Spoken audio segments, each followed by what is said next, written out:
Alright, so respiration part 2, ladies. Okay, so where do we leave off? Left out talking about stage 2, which is what happens in stage 2. Let's review this. Remember, stage 1, you take, what molecule do you start with? Start with glucose, and you end with pyruvate, and this is what stage? This is glycolysis, and this happens inside the mitochondria or outside? This is outside. Then we have stage 2, stage 3, stage 4, all in the mitochondria. Stage 2 is the transition reaction. So we get our pyruvate. So here's my pyruvate, and it becomes acetyl-CoA, coenzyme A, and you can see what happens to the pyruvate along the way, right? You can see that it becomes oxidized. The pyruvate becomes oxidized. The NAD plus becomes reduced. And we can see that we make carbon dioxide. We're losing some carbon there. Okay? So this is stage 2. Now, this is required for the next stage, which is the Kreb cycle, or also known as the citric acid cycle, or also known as the TCA cycle. Okay? This is TCA cycle. I believe it's TCA cycle. So, this is the citric acid cycle. This is actually a simplified version of it. It's actually a bit more complicated. You actually built the Kreb cycle from the blackboard, which looks at some of the cards that have actually fallen off. So, so this is what, again, this is the simplified version of it. So we have, here is your acetyl-CoA. Okay? The coenzyme A part is just, a coenzyme is a molecule that helps an enzyme. So you can see it does not actually participate. It actually gets removed. So it doesn't participate in the Kreb cycle. Now, the Kreb cycle, what happens in the Kreb cycle? The reason why it's also called the citric acid cycle is because the first molecule made is citrate, okay? Also known as citric acid, basically. And when you take acetyl-CoA and it combines with oxaloacetate, you have 2 carbons over here, and you have 4 carbons over here. What do you get? You get a 6-carbon molecule called citrate. Now, what happens to citrate? Does it become oxidized or reduced? Yeah, take a look. What are you making here? You're making NADH here, here, here, and you're making it's what I call its cousin molecule, FADH2 over here. Now remember, this from NAD plus to NADH, that step is what? Yeah, that molecule is being reduced. So if we're reducing NAD plus and FAD, that means that these molecules are being oxidized in the Kreb cycle. So we can see that we have the production of NADH. We have 3 NADH that we make. 3 NADH. We make 1 FADH2. And we make some energy directly. We make ATP directly. 1 ATP through substrate level phosphorylation. Okay, and that's direct making of ATP. And you can see it right over here. Okay, this step right over here. And we make carbon dioxide. How much carbon dioxide do we make? 1, 2. We make 2 carbon dioxide. Now remember, this is for 1 acetyl-CoA. But how many acetyl-CoAs do you actually get from glucose? You get 2. So everything that you see here, you actually have to multiply it by 2. So glucose would give you 2 pyruvate, which gives you 2 acetyl-CoA, which would give you 2 citrate, which would give you not 3 but 6 NADH, not 1 but 2 FADH2, not 1 but 2 ATP in the Kreb cycle. Okay. Here you can look at this one on your own. All right.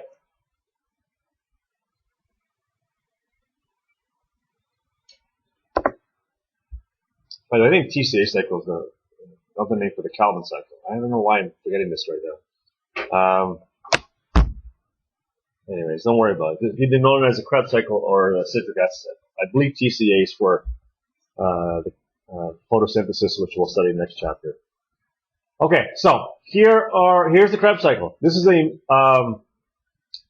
little bit more complicated than what I just showed you. This includes all of the molecules.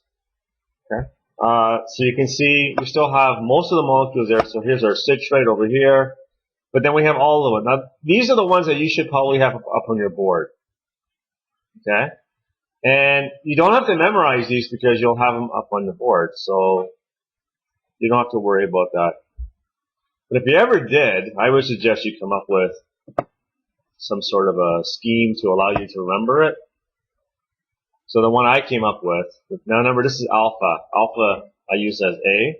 So the one I came up with is, can I assign silly students full marks on assignments? That's what I came up with. You don't have to do that because you'll have this up on the blackboard. So I'm going to ask you some questions, all right?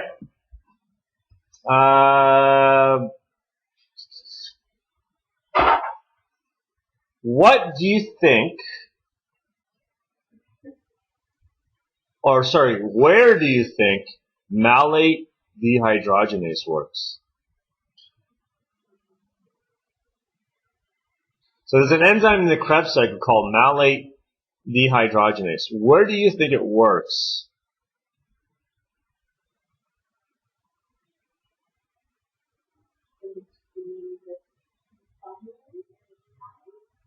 In between here and here? But where's the hydrogen being removed? In this step? No, it's being added. Yeah, it's actually here. Malate dehydrogenase will actually work right here. Because you can see it would work on malate, and what would it take away from malate? And where would that hydrogen go? Well, the protons and electrons would go to NAD plus, making NADH, okay? So you don't have to memorize this, you have to know how to read it. That's the important thing, okay? Know how to read this chart. Okay, so what's the molecule that gives you ATP?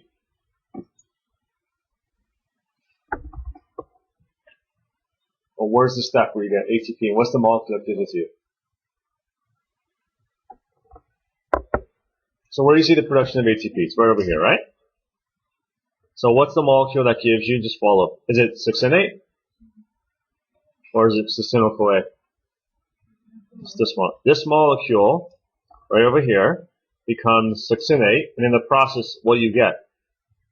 You get ATP. So I want you to know how to read this molecule, okay? How many, well, actually you can see it on the diagram. I was going to say, how many carbon atoms is alpha ketoglutarate, but you can actually see it. You can actually see it on the diagram, so I'm not going to ask you that question. That's kind of silly. Okay, so again, you don't have to memorize this, you just have to know how to read it. Okay, so if I ask you questions about this, if I put this on a test and I have you fill it in, you know, you should recognize where NADH is made. So you can see it's made between isocitrate and alpha ketoglutarate. You can see it's made between alpha ketoglutarate and succinyl-CoA. and here between malate and oxaloacetate. Okay. Whereas fumarate is made between succinate and malate. So just know the order. But again, it's more important that you know how to read it. Because again, the order is going to be up on the blackboard anyways.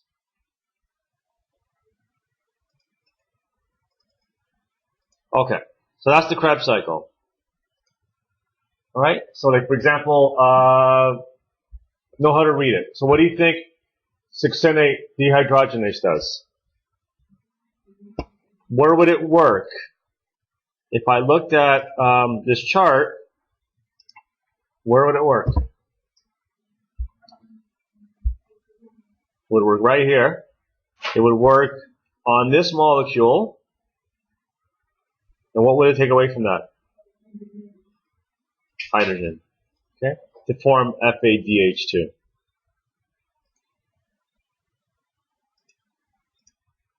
Okay. Now, let's talk about why do we need the NADHs? Why do we need? So where have we made NADH and FADH2? Where has it been generated?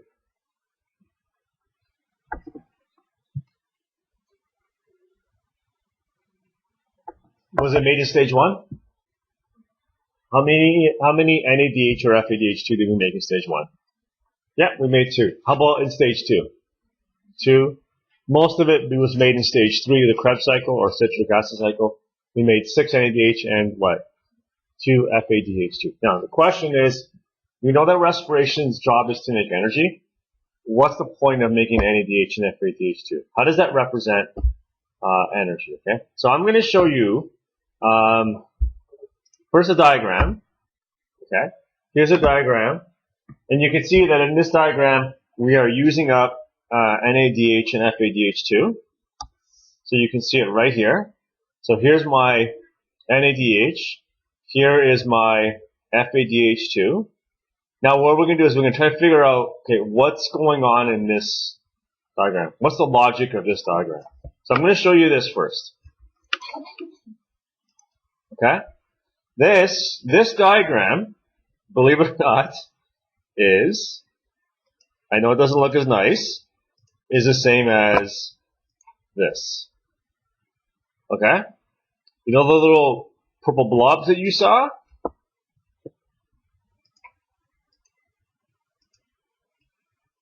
Okay, so how many purple blobs? There's 1 here, 2, 3 big ones, and then there's this thing that looks like almost like a flask. Something that you would use in chemistry class. Okay?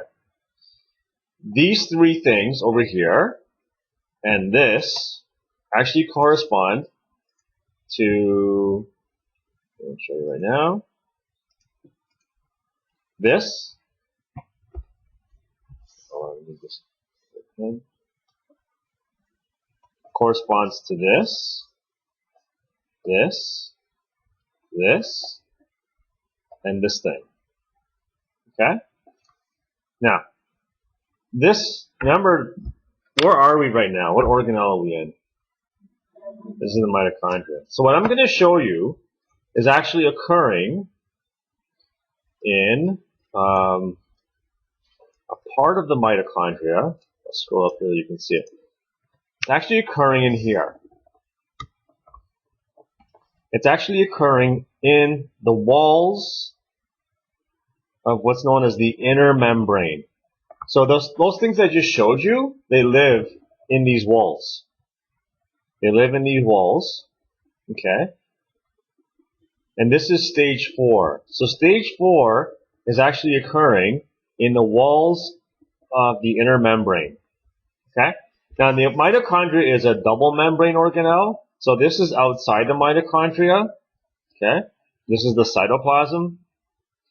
This is the outer membrane. This is the inner membrane. This is the intermembrane space. Okay? Between the 2 membranes. So where I'm showing you, so this here, all of this is actually occurring here in that inner membrane. Okay? So watch what happens. This is stage 4. Okay? Now here they're only showing you NADH, but remember FADH2 is also involved in this. But let's just look at what NADH does. So here's NADH. We'll take this one step at a time. All right. What did we make in the end? ATP. Did we make it directly though? No, we didn't make it like, we saw a substrate level of phosphorylation. It doesn't look anything like that. It's really different. Okay, I'm going to ask you a series of questions. So first question, what does NADH drop off?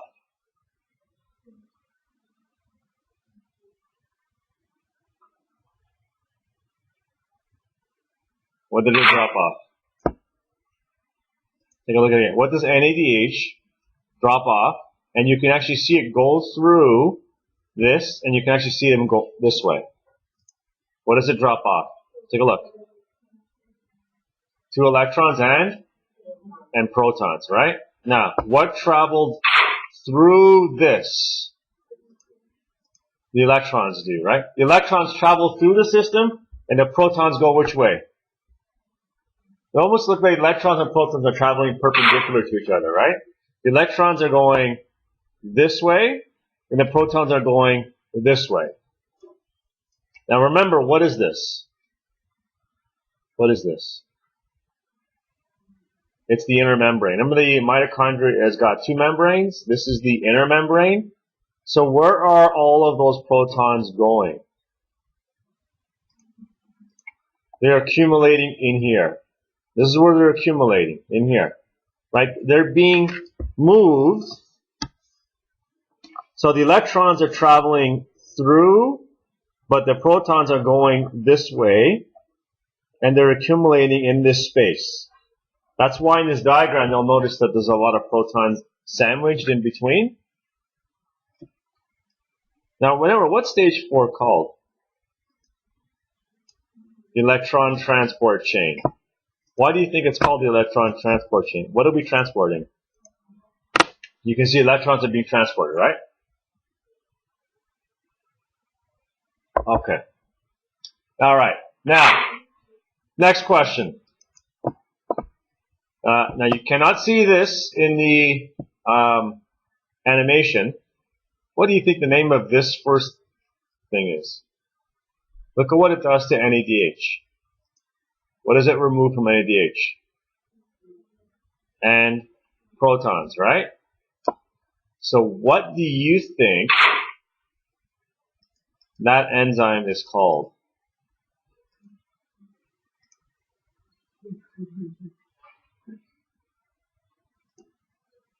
This one here. That's here, but it's got another name, a more easy to understand name. It's also known as NADH, D what? Dehydrogenase. Okay? Much easier to understand. Okay, so.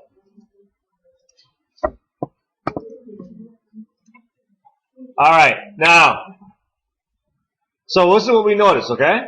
We see electrons are traveling through this system. We see as the electrons travel through, protons get moved. They're actually pumped out. And they accumulate here. Now what happens to all of those protons? Where are they right now? They're on, you can see they're on top, but then they're going to want to what? Come through here. Why do you think they want to come through here?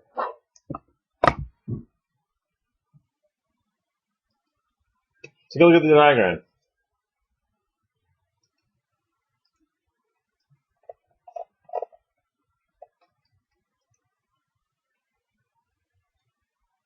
Where's our high concentration?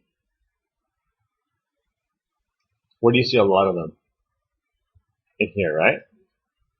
Where do they want to go? They want to go to an area where there's what? Low concentration. Now, low concentration would be out here or back in here. The problem is they can't get outside because there's no doorway for them to get out. The only doorway for them to come back in is through this molecule right over here. Okay? So they're accumulating all out here. So here they are. You can see this has a very high concentration. By the way, chemistry question. I'm going to ask Kimberly this question because she's on her phone. She's probably Googling it right now. When you have a high concentration of protons, the pH would be what? Low or high? What would it be? pH would be a high concentration of protons. The pH would be low. Okay? Low pH means high concentration of protons. Now, we know from diffusion, things want to move from a high concentration to a low. And if they cannot go this way, because there's another membrane that blocks them, the only way they can go is back to the other side. There's only one doorway though, and that's right here. This is the doorway to get back to the other side. Now, this doorway is an enzyme. It has the name ATP Synthase. Now, why do you think it's called ATP Synthase? Because what does ATP Synthase make? So the ATP Synthase is this one right over here. So what does it make? It makes ATP. Now, here's a question. How does it work? How does ATP Synthase work?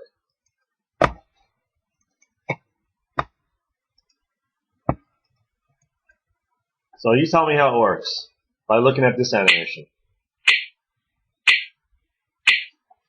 How does ATP Synthase work? How does it work? Sorry, how does it work? What does it need to work? What has to move through it? Hydrogen. And when hydrogen moves through it, what does it look like the enzyme is doing? Spinning. And as it spins, what does it create? Where have you seen this before? We've talked about this. Right. We talked about this scenario. When you have a high concentration, or when something is on one side of the membrane, it has low or high entropy. Remember this? Yes. This has low entropy, which means it has a lot of potential energy. So as the protons want to move back to the other side, that potential energy is converted into ATP. Now, how is it converted? Because you saw, as the protons travel through to the other side, this enzyme, you can see here, this enzyme spins, and that energy is used to make ATP. So there's a lot that has to happen here. The electrons have to flow through this. The electrons get dropped off, and they travel through this system. Now, NADH drops off here.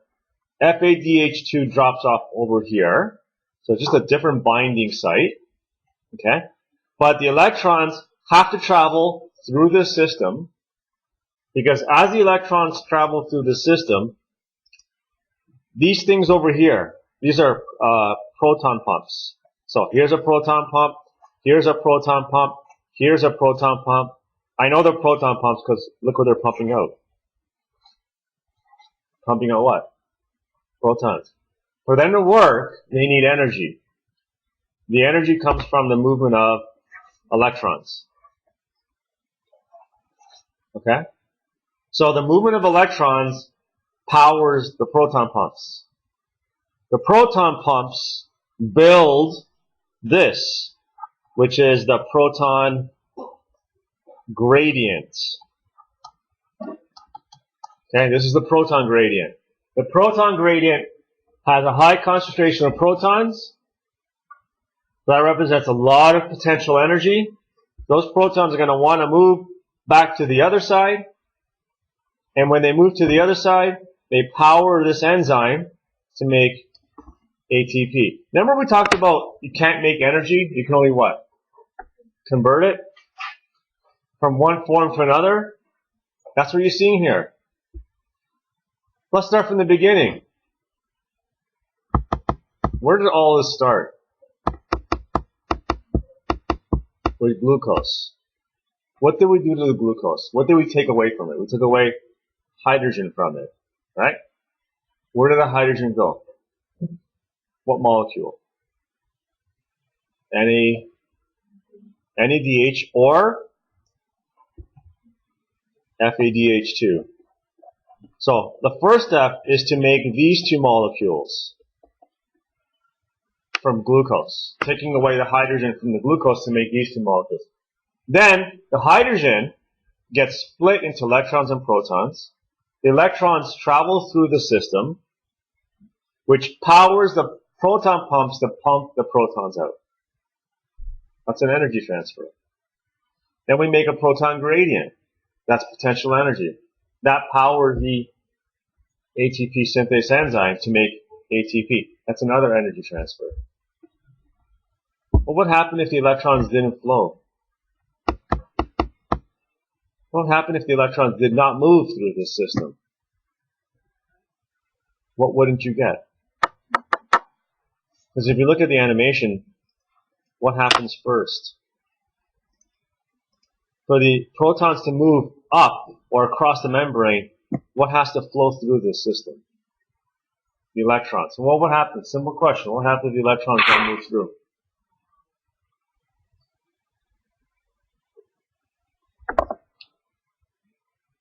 Nothing. Nothing happens. Right? The electrons don't move through the system. There's no pumping of the protons. So, we have a problem though. You guys know about electronegativity? You guys studied that in chemistry class? Purusha, what is electronegativity?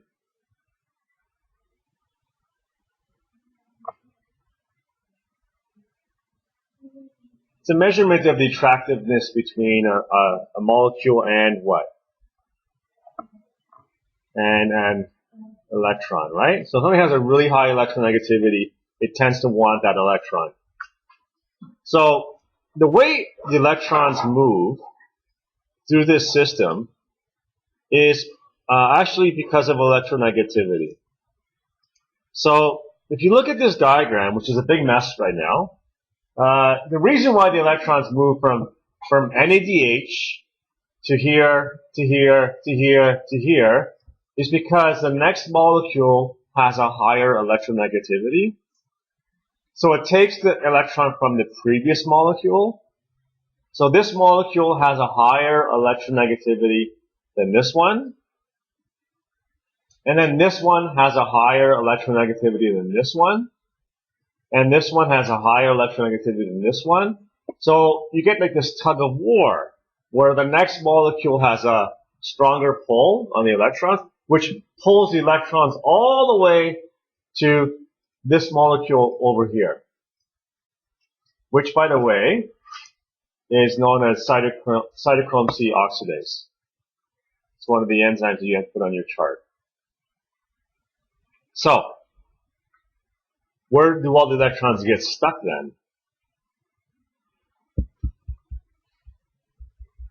Where do they end up? If they all end up going this way, from here to here to here to here to here, you would expect them all to get stuck here. And that would be a problem, because what happens if the electrons get stuck over here? Then it's a traffic jam. Imagine this is a tunnel, and this car can't move. What happens to the cars behind it? They get what? They get stuck. And this one can't move, this one can't move, this one can't move, this one can't move. And if the electrons don't move, then you get no proton pumps working. And that's a big problem. And I like to refer to it as saying that the electron transfer chain is constipated. So, there is a molecule that will clear the chain. It's like your fiber. What's the molecule that goes in and removes the electrons from cytochrome C oxidase so that we don't get that traffic jam, so that the electrons can continue to flow. It's a really important molecule. And remember, what's the name of this form of making ATP? It's not substrate level phosphorylation, it's oxidative phosphorylation, because look what you need to run this. The oxygen. The role of oxygen is to take the electrons from cytochrome C oxidase because they have the highest electronegativity. That's why you breathe in oxygen. You breathe in oxygen to ensure that the electrons continue to flow through your electron transport chains. Because if you didn't bring in the oxygen, then the electron transport chain doesn't work. The electrons do not move through it. And that's a big problem, because if you look at your electron transport chain and the amount of energy you get from it, take a look. Almost all of your energy comes from that stage 4. So if stage 4 doesn't work, if you run out of oxygen, stage 4 doesn't work, you're in big trouble. Okay? Huge trouble. That's why you need the oxygen. This whole concept, by the way, and I'm going to end here, okay? This whole concept of using protons or proton gradients to make ATP is known as the Chemiosmotic Theory, okay? Proposed by a scientist named Peter Mitchell. He explained how using protons and using that proton gradient could be used to power an enzyme known as Atp Synthase to make ATP. What we just talked about, that's the Chemiosmotic Theory. Okay? Using a proton gradient to make energy. Alright, questions? Okay, and by it's all explained here. Okay? The chain acts as an energy converter. We have the flow, an exergonic flow of electrons because it has a lot of potential energy, low entropy. The electrons move towards a more electronegative complex. And then the ATP synthase spins as the protons move through it, and the energy is used to make ATP. That whole concept is really important. You better understand it, because I'm telling you now, you're going to be asked about it. You're going to have to know how to explain how this works. Okay? That's it. We'll wrap up part 3 on Thursday. Okay? So that is the